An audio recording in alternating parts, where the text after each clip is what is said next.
মঙ্গলবার ১ অক্টোবর ২০২৪ দৈনিক ইত্তেফাক। লেবাননে এবার স্থলপথে হামলা ইসরায়েলের, যে কারণে ঢাবির ১০ শিক্ষক বিশ্বসেরা বিজ্ঞানীর তালিকায়। যুগের আলো, সাইবার আইনের মামলা প্রত্যাহার হচ্ছে, গ্রেপ্তাররা মুক্তি পাবেন।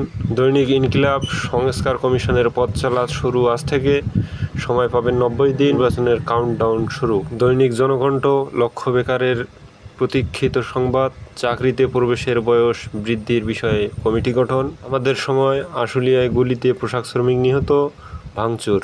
দৈনিক সমকাল, তাজুলের রীতি, ভোট ছাড়াই জনপ্রতিনিধি, সংঘর্ষ, গুলিতে ফের অশান্ত আশুলিয়া। কালবেলা, সংস্কারে স্বাধীন কমিশন সহ পুলিশের গুচ্ছ প্রস্তাব। কালের কণ্ঠ, হাওরে হামিদ পরিবারের রাজত্ব, ভাই ভাতিজার তালুকদারি। ভোরের কাগজ, সংস্কার কমিশনের কাজ শুরুর আগেই মতামত নেবে সরকার। নয়া দিগন্ত।